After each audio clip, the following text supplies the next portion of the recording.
7:20. Last week, you remember, a Supreme Court jury found a WA police officer not guilty of murdering a woman he shot dead during a confrontation in Geraldton in 2019. The woman was armed with a knife and a pair of scissors when the shot was fired. Well, this morning, a man armed with a knife was shot and killed by police at a house in Gosnells. You'll hear more from the Acting Police Commissioner, Colin Blanche, in just a moment.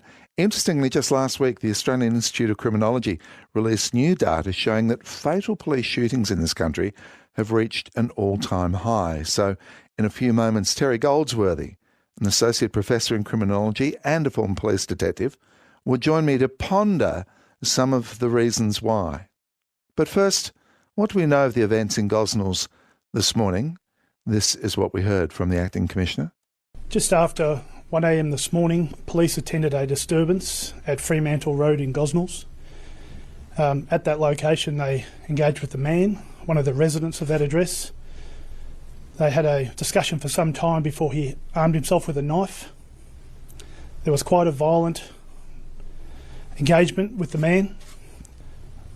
OC spray was deployed, a taser was then deployed, and finally an officer discharged his firearm. Between 2 and 3 shots were fired. First aid was immediately given, and at approximately 1:40 a.m, the male was declared deceased by St John Ambulance. 2 of the officers were injured.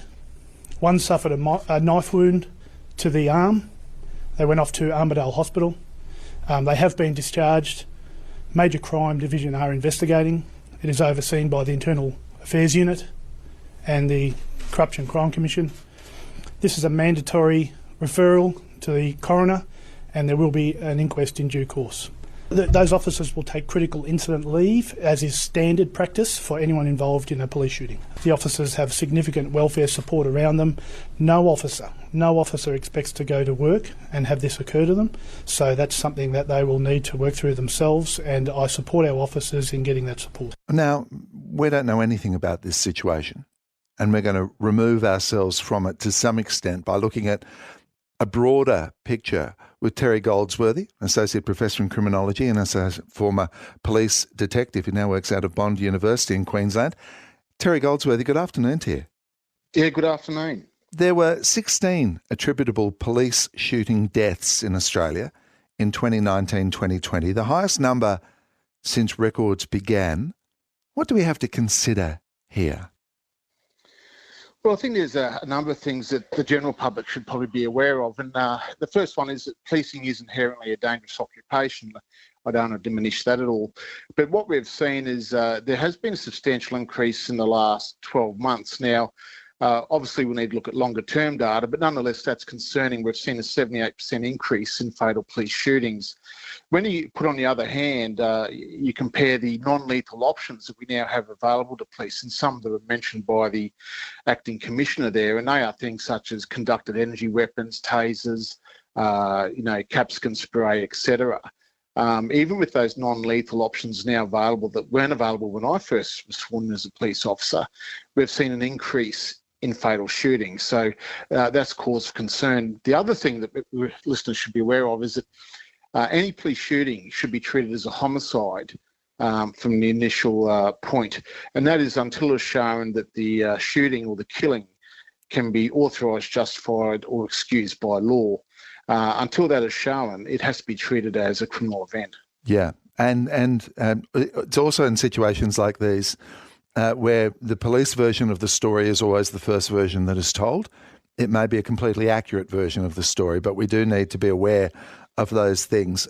Cole Blanche was on our morning program today talking about training processes, because I think it's fair to say, Terry, that people like me who will never find themselves in such a volatile situation ask, and always do, why so many shots fired by police officers don't seem to wound, but they kill. This is what Colin Blanche said this morning.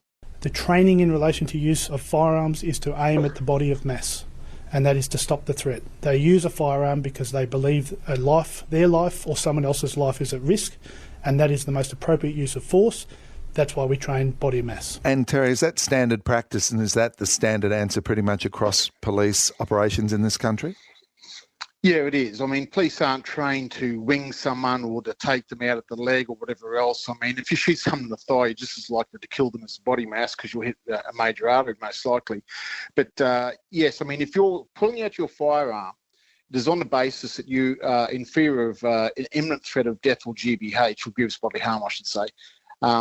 If that's not the case, then your firearm shouldn't be out. So if you're pulling that weapon out, then you intend to use it to defend yourself. And the way you will do that is by stopping the threat. And the best way to stop the threat in terms of a human being is to fire in the body mass, because it will stop them. It should stop them, depending what kind of clothing or protection they have on. And, you know, firearms, for anyone who's used a handgun, I wasn't overly great at firearms. You know, they're not easy things to actually get on target in a stressful situation. So if you miss with the first shot, there's no guarantee you'll get a second shot. So that's why you aim for the body mass. It's the biggest and easiest target to hit. And by default, it has, you know, all of those organs that are crucial to us to survive in there as well. So it's interesting, isn't it? Because there'd be plenty of people who would say things like, oh, why didn't they try and shoot him in the leg? Why don't you try and shoot the person in the arm? If we are talking about 3 or 4 seconds of decision and then action, it's an extremely difficult thing to do. I guess the next question, Terry Goldsworthy, is it the right approach to have? Well, look, I think once you've made that decision to pull your firearm out, yes, it is. I mean, you need to stop the threat because you fear that they're going to kill you or kill a member of the public. So you need to stop the threat, and then you need to be sure you're going to stop the threat. In terms of is it the right decision, well, that comes back to my original comment. You'll need to show that's authorised, justified, excused by law. But that doesn't necessarily mean that the right decision was made. And by that I'm saying in 2014, we had a number of shootings in Queensland, a whole spate of them. A number of them involved people with mental health issues, which the studies tell us range between 40 to 60% of those who are killed by police in fatal shootings. So a shooting may be authorised, justified, excused by law, so legally defendable, but it may have been avoidable. So they're two different issues.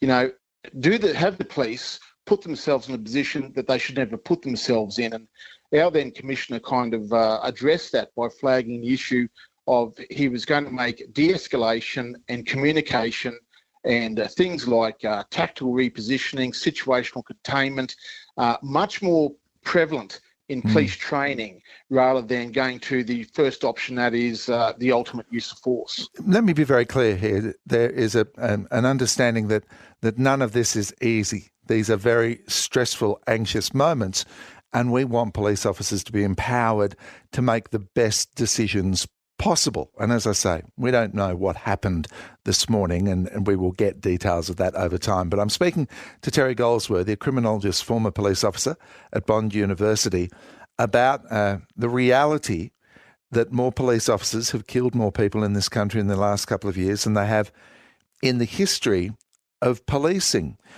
You've written, Terry, about the increasing efforts to weaponise our police these days. Just describe that transformation as you've seen it. Yeah, it's a phenomenon that's applicable to the United States in particular. We are seeing some elements of it come out into Australia, and that is where we see, the military kind of aspects flowing into the police in terms of tactics, weaponry, and their kind of culture. And I guess one of the prime examples, if you look at the police uniform we now have, at least in Queensland, Victoria and other places, when I was sworn in, it was blue trousers, light blue shirt, a pea cap, and you'd have a revolver and handcuffs. If you now look at your general duties police that are getting around, they're in tactical pants, they have load-bearing vests, they're armed with capsicum spray, tasers, batons, etc., and most of them have thigh holsters, at least in Queensland. So there's a very militaristic look about them. We've seen in the recent anti-lockdown protests in Victoria the use of the armoured vehicle Bearcats. Now, when those vehicles were brought by Victoria Police, the public announcement was that they're only going to be used in siege and terrorist situations. Yeah. To my knowledge, the anti-lockdown protests don't fit either of those descriptions. That's really interesting, because I was going to ask you what you think this is a response to. Are we still talking about terror threats, or are we talking about the reality that those threats these days are considered more likely to come from the community in which we live. Is that why we are seeing? And I don't much like the phrase "warrior cop" because it's a populist sort of phrase, but it has come to fit a profile. Yeah, look, I mean, I'm currently in the midst of writing a chapter exactly on this topic, and I've gone back and tried to look at what is the threat environment our police face. I've looked at police deaths, that is police who are killed on duty, how they're being killed, etc., and those type of things. Compared to the US, our rate of police being killed is far, far lower than over in the US. It's a dangerous occupation to be a police officer over there. In terms of, homicides, violent crimes, robberies, they're trended down. And within those, we've seen use of firearms have trended down as well. If you look at the frequency of terrorist attacks since 2014, they have trended down in terms of frequency. Most of the terrorist attacks that we've seen in Australia haven't involved firearms. So, we see this kind of rhetoric come out that, we need to be in front of the threat and we need to be more powerful than the threat. And my question is, well, what exactly is the threat that you're talking about? Because the data would tend to show that we haven't got people running around with high-powered firearms that are, outgunning the police. I mean, there are exceptions to that, and I accept that. We had the death of the police officer up here at Gap, back, I think, 4 years ago now, where they were ambushed by an offender with a high-powered military-type rifle. Now, having access to their own military officers wouldn't have saved that officer. They were ambushed within seconds of coming around the corner and they never fired a shot back. So I think, I'm all in support of police having appropriate equipment where the argument can be justified.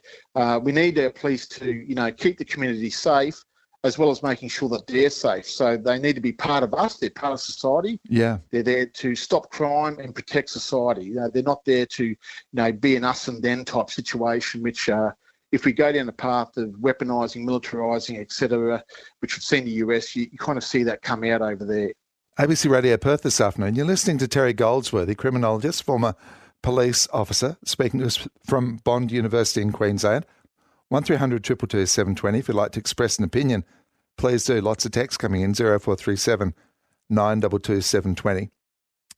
That question about militarised police, clearly it's been asked in the United States in the last couple of years and significantly so since the death of George Floyd, the argument being that a militarised police force can end a crisis with a hail of bullets, but is not necessarily very capable of relating to the community or using that word de-escalation. And a couple of people have contacted us. Now, I would imagine just as showing the right judgment when or where not to use a weapon is a very difficult and challenging situation, the art of de-escalation is a very particular and important one. And what role do you think that plays in modern policing, Terry?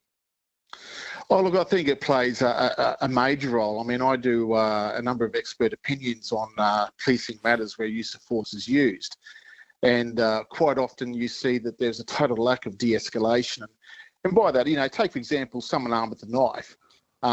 If you were to de-escalate the situation, you don't hop out of your vehicle and move towards the person to a range of 3 or 4 metres, because that is simply madness. The general training is that someone armed with a knife can cover 7 to 8 metres before you'll be able to draw your firearm and fire.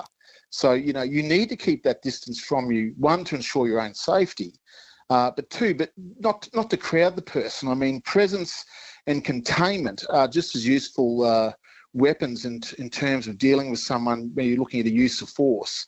To see, I guess, footage, etc., where police go up to 3 metres from someone with a knife is inviting harm to the police officer, but is ultimately also going to put the person in a position where the police may have to resort to lethal force to protect themselves when they didn't need to be in that position. Yeah.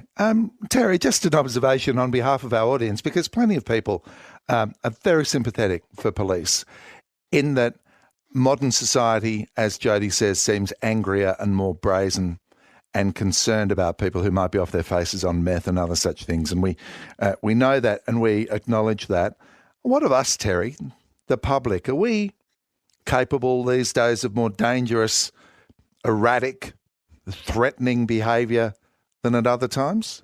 Are we less predictable? Yeah, look, I mean, in terms of drug use, methamphetamine use, the National Household Drug Survey told us that it declined, actually. But within that, we're seeing more use of crystal meth, which, of course, is a more potent form. I think it's about perceptions of crime. Don Weatherburn, who used to run the New South Wales Bureau of Statistics, released a book this year talking about the great decline of crime in Australia. And crime across the board generally has been declining for the last 20 to 30 years in Australia. It's not increasing. Yeah. So I think our perceptions, we all have access to social media. People can record crime and distribute it immediately and create that content. Sure. We're more aware of it. But the data tells us, especially during COVID, crime has declined dramatically. Really good having a chat to you today. As I say, we don't know the circumstances of this event this morning, but we do know that someone has died as a result of a police shooting, and that, of course, needs to be publicly scrutinised for the protection of everyone involved. But thanks for giving us a bit of a broader picture perspective, Terry. Nice to speak to you. No worries. Terry Goldsworthy. I'm always interested in that line about militarised police, because I think in parts of the United States we have seen the evolution of that in recent times. I also think there is now an attempt to pull back on some of that because, as we have seen, there has been the inability to de-escalate. Of course, it is a culture that is filled with guns, so there is danger everywhere. If you'd like to